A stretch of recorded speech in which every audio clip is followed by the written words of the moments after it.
Hello and welcome back to Down the Track. It's Super Saturday, and we have two games in the World T20 2021 in Dubai. The first game will be between South Africa and Sri Lanka and Sharjah, and the second game between England and Australia, all rivals back at it in Dubai.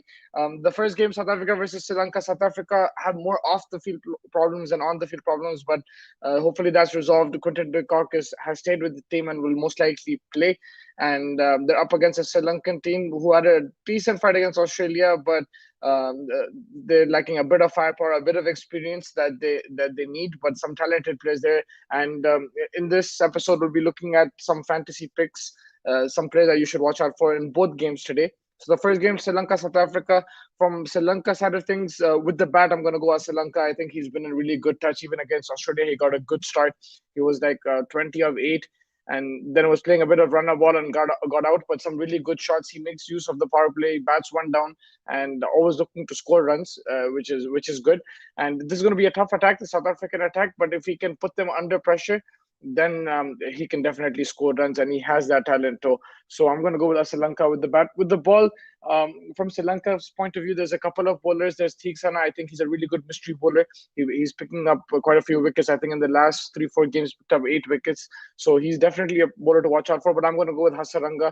I think even against Australia, he picked up a couple of wickets. He looked decent, and and I think he can really cause some problems in this against the South African lineup, who don't play spin as well.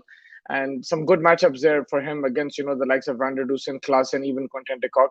He can definitely look to pick up wickets if they do look to attack him. So Hasaranga for me is the bowler to watch out for, and the batsman is Sri Lanka. From Sri Lanka side, from South Africa, all eyes on Quinton de Kock. I think with all the outside noise, he'll want to cancel that and just focus on his game, talk with his bat, and that's the best way to send a message, right? Then all this stuff which is going outside, that's the best way to stop this noise is to perform with the bat, and I think he'll definitely look to do that. He plays spin well. He's played on these pitches. He can adjust to it, and he will make use of the power play. Also, they have confidence now with the middle order doing really well. Markram in really good form, Klaassen and Van der Dusen in solid form as well. So I think that will give Quinton de Kock the license to go big early on in the power play, and I'm definitely gonna pick him in my fantasy team. I just feel that he can provide you points as a keeper as well, and with the bat. Of course, just check for the toss if he's playing, but I think he is going to play definitely. And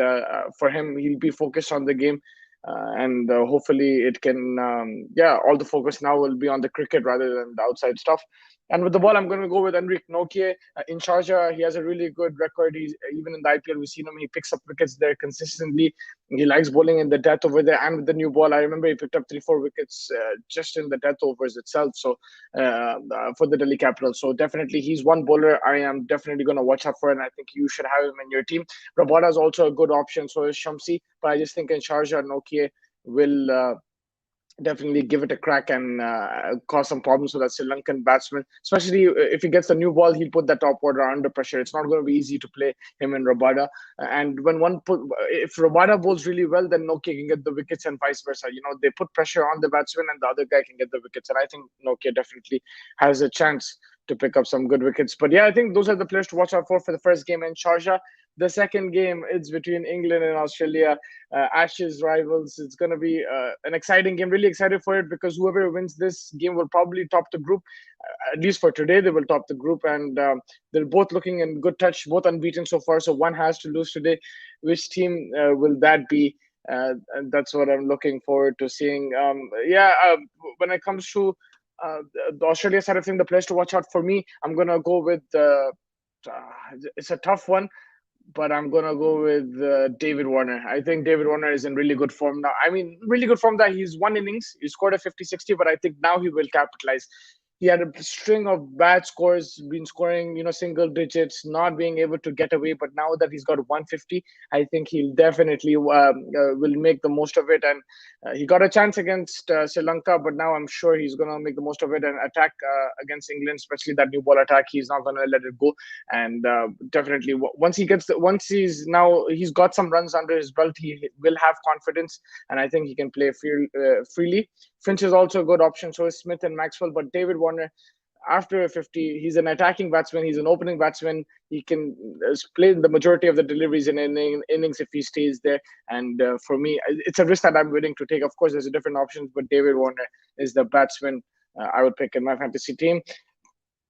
And from Australia, bowlers for me, it's a no-brainer. It's Adam Zampa. He's bowling really, really well. His economy is under 4-3, and he's taking wickets regularly, especially in the middle overs. After a good start from the likes of Hazelwood and Cummins, he comes in, picks up wickets.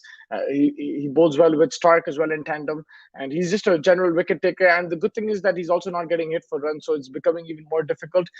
That might limit his wickets if they're not looking to attack him, but I think this England team will definitely look to attack. I think they're not a team which will sit back, and that will give Zampa, the chance to pick up wickets and get you the points in your fantasy team. So Adam Zampa is the player to watch out for from Australia, from the bowling side of things. With England, I mean, there's plenty of options. There's some outstanding players over there. There's the likes of Joss Butler. There is Jason Roy. There is Owen Morgan.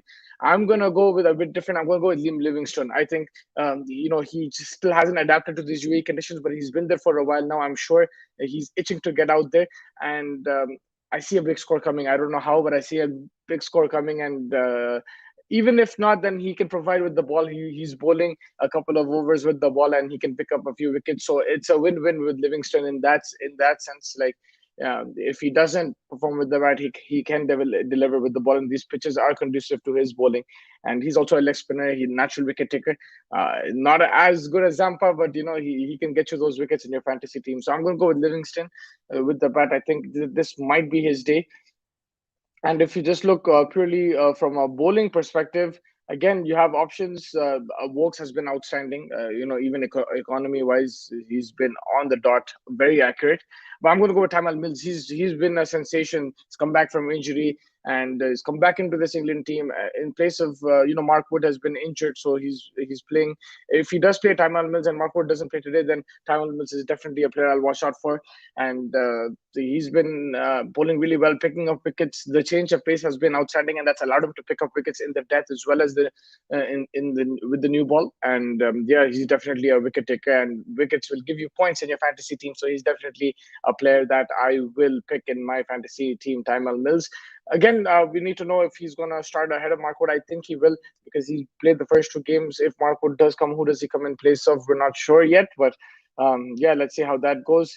So I think that wraps up the fantasy picks. Again, there's plenty of other options from both sides. Someone like a Maxwell, I'm sure you'll want in your team. Someone like a Finchy, someone like a Jason Roy and Butler. I've been a bit different in this game. I think taking a few risks and see how it goes, but you can definitely go with the try and trust it. That's not a bad way to go. I would always recommend that. I'm just giving you my point of view and what I would do, play a bit risky in that sense. And hoping for an exciting Super Saturday, some great games, and really looking forward to it. Please catch us after the games where we will dissect the games and review them. Thank you so much for joining me, and take care.